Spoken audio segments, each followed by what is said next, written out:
Hello students, next lecture पे आते हैं। Magnetic effect of electric current. और magnetic effect of electric current में नेक्स्ट लेक्चर है, that is force between two parallel long straight conductor carrying current. Force between two parallel long straight conductor, that is force between two parallel long straight conductors carrying current। समझिए, काफ़ी important topic है carrying current. Yes, सबसे important point. Force, मान लीजिए मैं कहता हूँ ये दो कंडक्टर हैं, पैरेलल हैं और लॉन्ग स्ट्रेट हैं। क्लियर? यही बता रहे हैं ना भाई, क्या है? दो कंडक्टर हैं, लॉन्ग स्ट्रेट हैं और पैरेलल हैं। अब बेटा दो सिचुएशंस अराइज हो सकती हैं, या तो दोनों में करंट सेम डायरेक्शन में फ्लो कर रहा हो, या दोनों में करंट अपोजिट डायरेक्शन में फ्लो कर रहा हो। क्लियर? दो ही सिचुएशन हो सकती हैं, या तो दोनों में करंट सेम डायरेक्शन में फ़्लो कर रहा हो, या दोनों में करंट अपोजिट डायरेक्शन में फ़्लो कर रहा हो। बहुत इम्पोर्टेंट है, ढंग से समझिए, बेसिक पॉइंट क्लियर होने चाहिए जो मैं बताना चाह रहा हूँ। पहले एक बार रफली देखते हैं। रफली क्या है? मान लीजिए दोनों में करंट सेम डायरेक्शन में है। बेटा ध्यान रखना, दोनों में करंट सेम डायरेक्शन में है तो दोनों के बीच में फोर्स ऑफ अट्रैक्शन होगा। कैसे होगा वो मैं अभी डिस्कस करूंगा। अगर दोनों में करंट अपोजिट डायरेक्शन में है तो दोनों के बीच में फोर्स ऑफ रिपल्शन होगा। क्यों होगा वो अभी देखिए। क्लियर हुआ इतना point?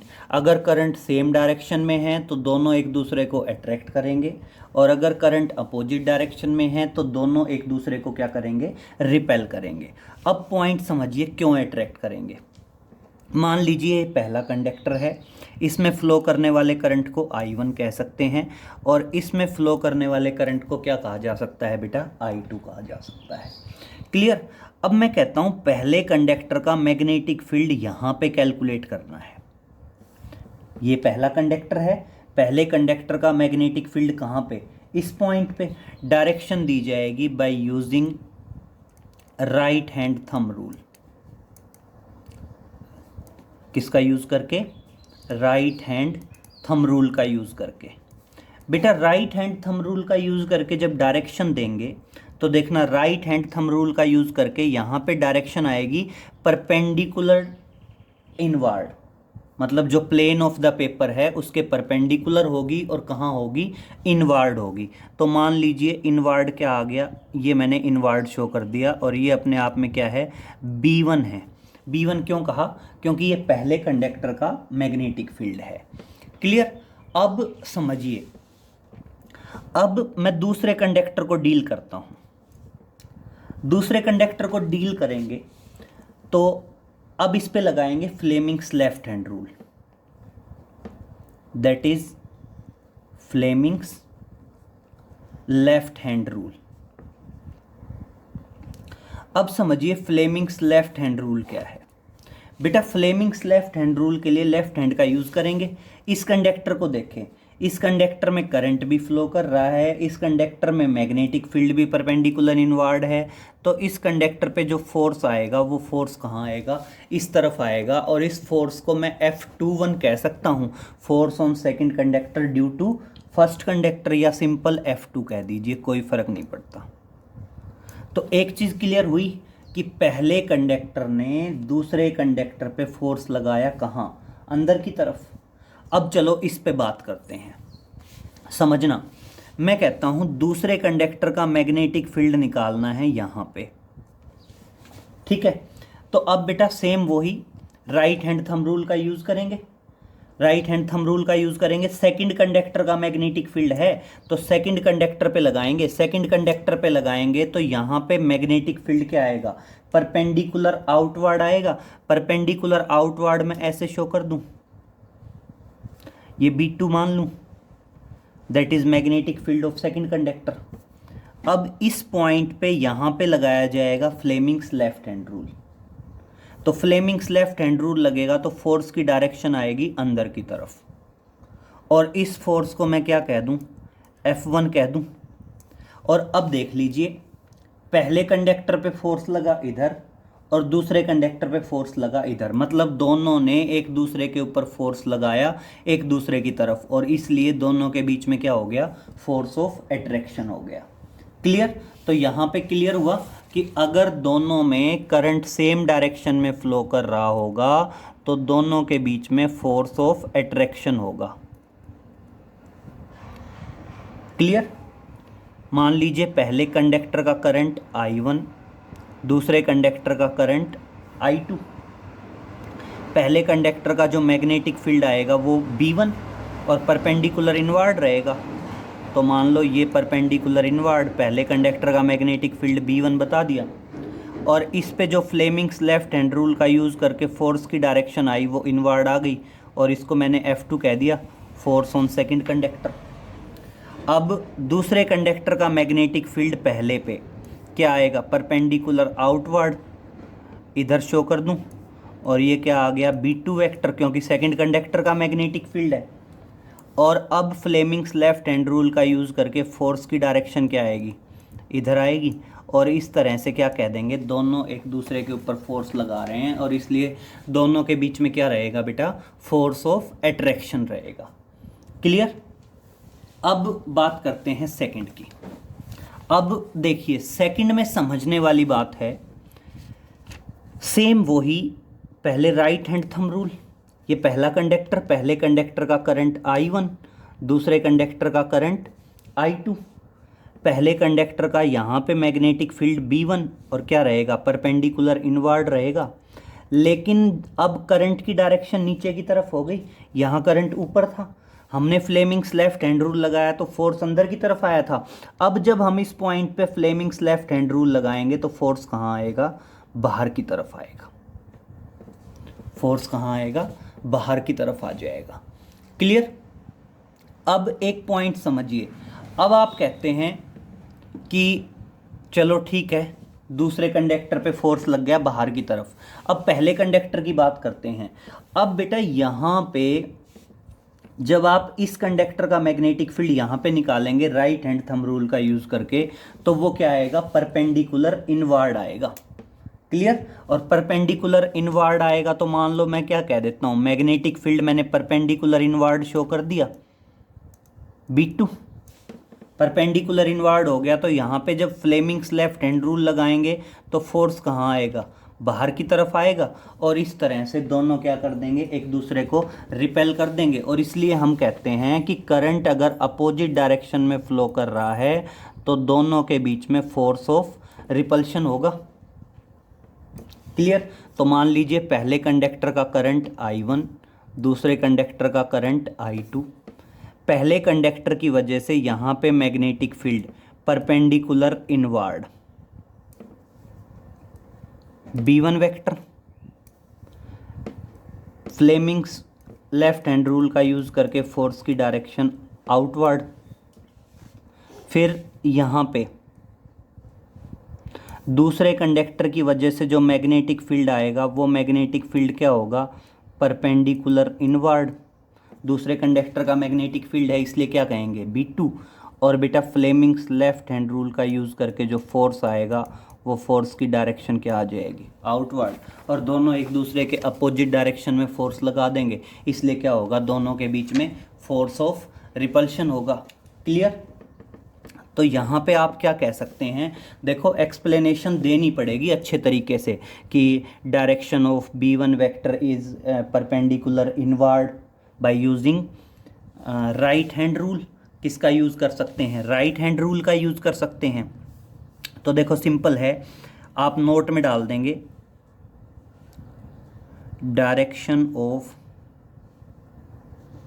Magnetic field is given by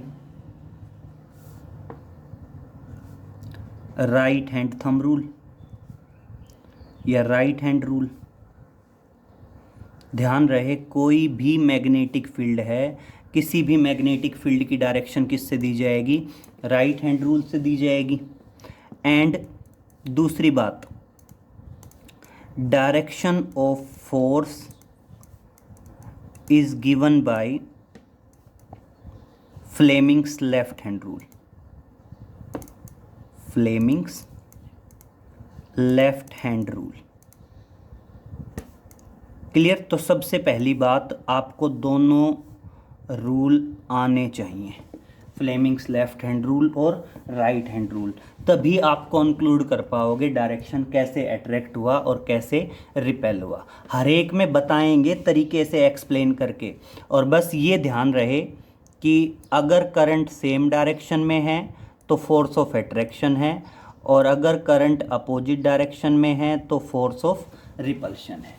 ठीक है? अट्रैक्शन या रिपल्शन दोनों के मैग्नीट्यूड की वैल्यू सेम आने वाली है। दोनों के मैग्नीट्यूड की वैल्यू क्या आने वाली है? सेम आने वाली है। तो देखना, मैं अट्रैक्शन वाले केस को डिस्कस कर लेता हूं। If current is flowing in same direction, अगर मान लीजिए करंट कहाँ फ्लो कर रहा है? सेम डायरेक्शन में फ्लो कर रहा है, तो आप क्या बताएंगे? Now direction of magnetic field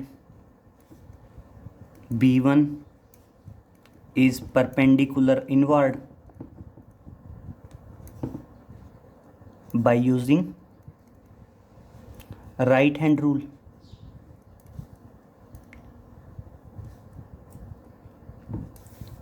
और यहाँ पे B1 की वैल्यू क्या होगी समझिए अब एक बार। लॉन्ग स्ट्रेट कंडक्टर है, और बेटा इनफाइनाइट लॉन्ग स्ट्रेट कंडक्टर का मैग्नेटिक फील्ड क्या होता है? म्यू नॉट अपॉन 4 पाई 2I/r होता है। तो अब देख लीजिए, B1 है, पहले कंडक्टर का मैग्नेटिक फील्ड है, उसके लिए करंट कौन सा होगा? I1 होगा। और हम ये मान लेते हैं कि दोनों कंडक्टर के बीच का डिस्टेंस क्या है? R। दोनों जो कंडक्टर हैं, दोनों कंडक्टर के बीच का डिस्टेंस क्या मान लेते हैं? R मान लेते हैं। R is the distance between both the conductors. Clear? तो इस तरह से B1 की वैल्यू आ गई, म्यू नॉट अपॉन 4 पाई 2I/r। क्लियर? अब क्या बताओगे?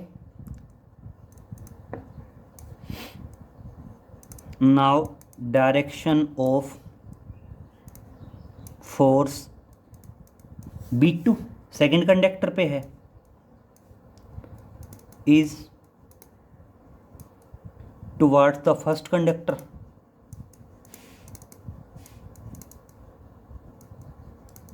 By using Fleming's left hand rule. Fleming's left hand rule. Clear? तो जो F2 है उसकी डायरेक्शन मतलब अंदर पहले कंडक्टर की तरफ आएगी, और किसका यूज़ करके दी जाएगी? फ्लेमिंग्स लेफ्ट हैंड रूल का यूज़ करके दी जाएगी। और इस तरह से आप क्या कह देंगे? फोर्स, कल प्रीवियस लेक्चर के रिजल्ट की बात कर रहा हूँ, force on A current carrying conductor.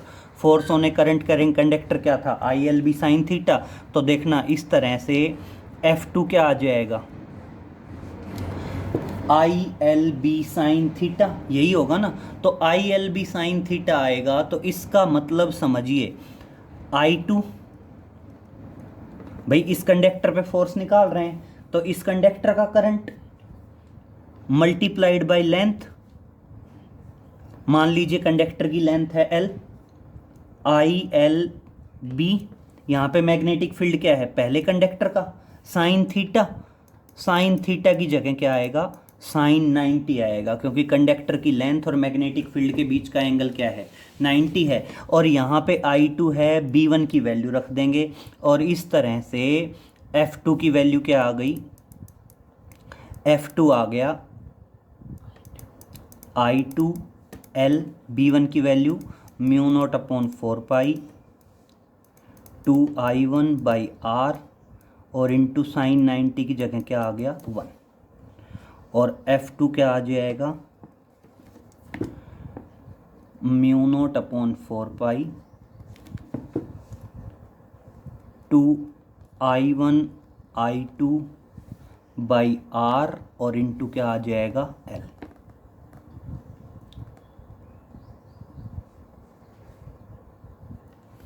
Clear हो गया कहाँ से आया ये रिजल्ट? और क्या कहोगे सिमिलरली, और बिल्कुल इसी तरह जब आप कैलकुलेट करके जाएंगे तो F1 भी क्या आएगा, F1 भी बिल्कुल यही आएगा म्यू नॉट अपॉन 4 पाई 2I1I2R इंटू L। यही वैल्यू किसकी आएगी, F1 की आएगी। क्लियर हुआ? और अब देख लीजिए, और अब आप अगर कह दें now force per unit length of the conductor, अगर मान लीजिए मैं कहता हूं ये फोर्स है तो मेजरिंग यूनिट क्या रहेगी, न्यूटन। भाई फोर्स है तो फोर्स की मेजरिंग यूनिट क्या रहने वाली है, न्यूटन रहने वाली है। और अगर मान लीजिए मैं यहाँ पे कहता हूँ force per unit length calculate करना है, और फोर्स पर यूनिट लेंथ को मान लीजिए मैं F से डिनोट करता हूँ। फोर्स पर यूनिट लेंथ का मतलब क्या है, इस फोर्स को लेंथ से डिवाइड कर देंगे तो L से L कट जाएगा और रिजल्ट क्या आ जाएगा म्यू नॉट अपॉन 4 पाई 2I1I2/R। क्लियर? और ये रिजल्ट आया किसका, फोर्स पर यूनिट लेंथ का, और मेजरिंग यूनिट क्या रहेगी, न्यूटन पर मीटर रहेगी। क्लियर? तो ध्यान रहेगा अगर दो कंडक्टर हैं, करंट सेम डायरेक्शन में फ्लो कर रहा है तो उनके बीच में फोर्स ऑफ अट्रैक्शन रहेगा, अपोजिट डायरेक्शन में फ्लो कर रहा है तो फोर्स ऑफ रिपल्शन रहेगा। जो फोर्स ऑफ अट्रैक्शन हो या रिपल्शन हो वो सेम आएगा, और ये उसकी फोर्स पर यूनिट लेंथ की वैल्यू है। अगर टोटल फोर्स निकालना हो तो लेंथ से और मल्टीप्लाई करना पड़ेगा। क्लियर? एक यहाँ पे वो कह देता है 1 एम्पियर करंट को कैसे डिफाइन करेंगे। मान लीजिए उसने कह दिया define 1 ampere current, 1 ampere current को डिफाइन करिए 1 एम्पियर। तो अब देखिए बेटा 1 एम्पियर करंट को कैसे डिफाइन करेंगे, इन कंडक्टर के अंदर फ्लो करने वाले करंट को 1 एम्पियर कहा जाएगा अगर ये एक दूसरे के ऊपर 2 × 10⁻⁻7 न्यूटन पर मीटर का फोर्स लगाएं और उनके बीच का सेपरेशन क्या हो, 1 मीटर हो। तो देखना क्या बताओगे, current flowing in the conductors said to be 1 ampere, said to be 1 ampere if they apply force of, if they apply force of 2 × 10⁻⁻7 Newton per meter on each other, and separation between them is, and separation between them is 1 metre. Clear?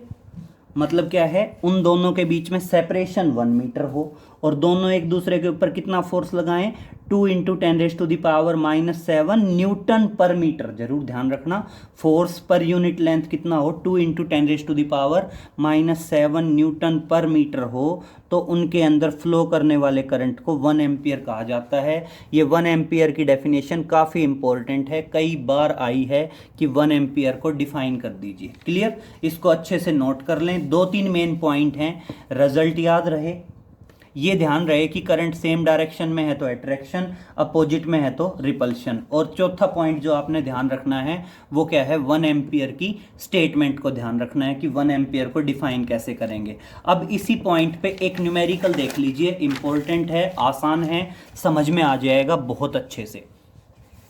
अब देख लीजिए, मान लीजिए वो कहता है there is a rectangular current carrying loop. मान लीजिए मैं कहता हूं एक कंडक्टर है,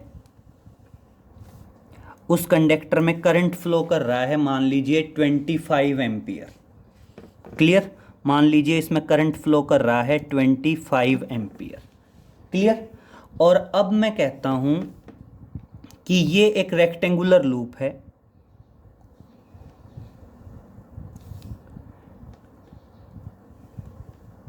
इस रेक्टेंगुलर लूप में करंट फ्लो कर रहा है मान लीजिए 15 एम्पियर। कितना करंट फ्लो कर रहा है? 15 एम्पियर का करंट फ्लो कर रहा है। क्लियर? इस रेक्टेंगुलर लूप की ये साइड है 10 सेंटीमीटर और बेटा ये वाली साइड है मान लीजिए 25 सेंटीमीटर और ये गैप है 2 सेंटीमीटर।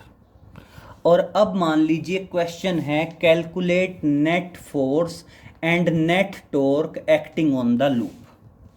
हमने क्या बताना है? Calculate net force on the rectangular loop. Net force बताना है, किस पे बताना है बेटा?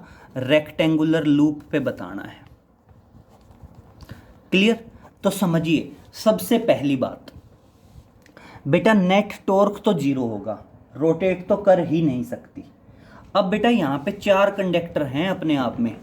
एक कंडक्टर ये है यहां से यहां तक, एक कंडक्टर ये है, एक ये है और एक ये है। चारों पे फोर्स लगेगा। अब बेटा इस कंडक्टर का और इस कंडक्टर का जो फोर्स होगा वो बिल्कुल इक्वल और अपोजिट होगा, कैंसिल कर देंगे।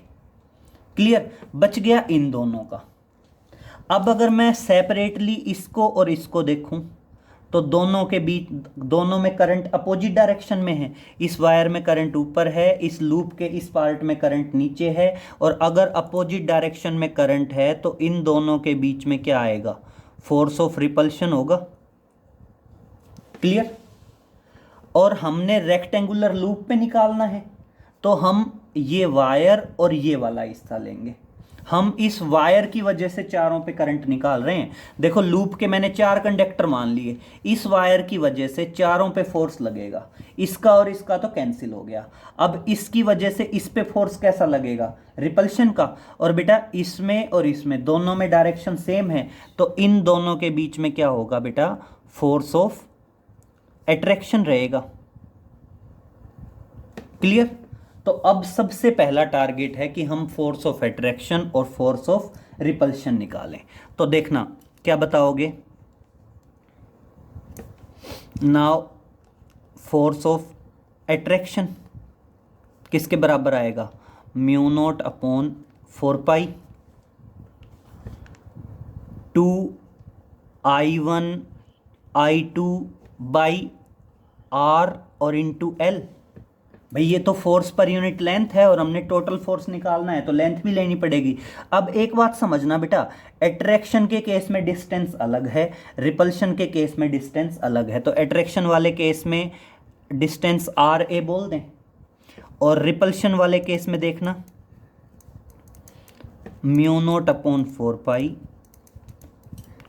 2 I1 I2 R बोल दें रिपल्शन वाला डिस्टेंस और इंटू L। बस बेटा अब वैल्यू ही पुटअप करनी है आपने। अब समझिए लॉजिक। म्यू नॉट अपॉन 4 पाई की न्यूमेरिकल वैल्यू होती है 10⁻⁻⁷। क्लियर? फिर 2 I1 I2 दोनों करंट है बेटा, किसी को भी I1 मान लो, किसी को भी I2 मान लो, फर्क कुछ नहीं पड़ता। एक 25 एम्पियर है और एक 15 है तो 25 × 15। अब समझिए बेटा, मल्टीप्लाइड बाय लेंथ। अब मैं इस कंडक्टर पे फोर्स निकाल रहा हूं।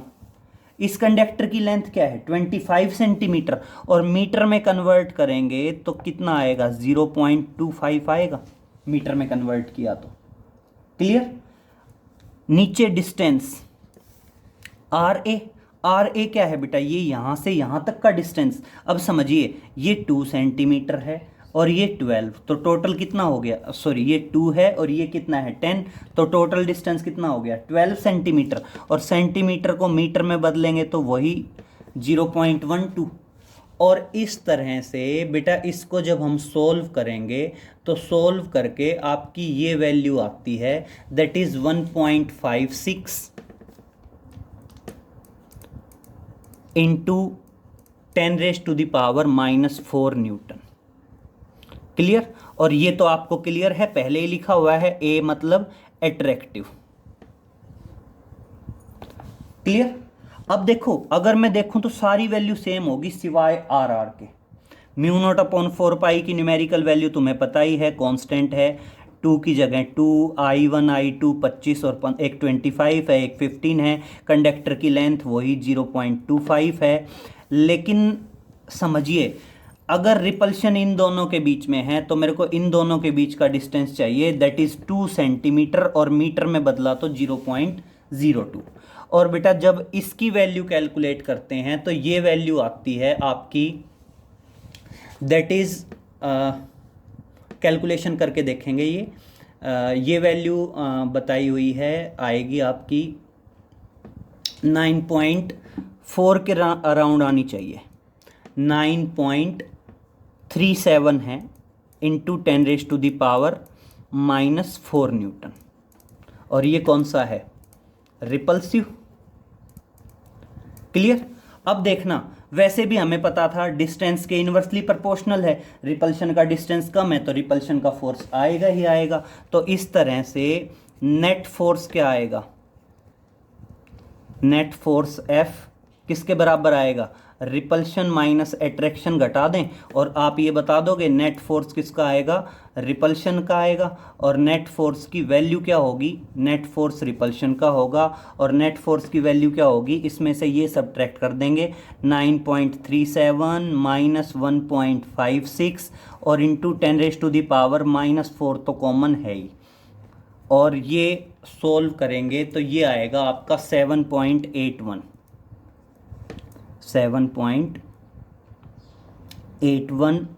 Into 10⁻⁻⁴ Newton. ये आपका नेट फोर्स आएगा। और ये नेट फोर्स किसका आएगा, रिपल्शन का। मतलब आपकी लूप क्या होगी, रिपेल होगी, रिपल्शन होगा। क्लियर। तो इस टाइप के 1-2 क्वेश्चंस की आप प्रैक्टिस करेंगे। इम्पोर्टेंट टॉपिक है force between 2 parallel long straight conductor carrying current. Clear. तो इस टाइप के कुछ न्यूमेरिकल्स कैरीड आउट करेंगे, बाकी आगे नेक्स्ट लेक्चर में मिलते हैं बेटा। Okay, thank you.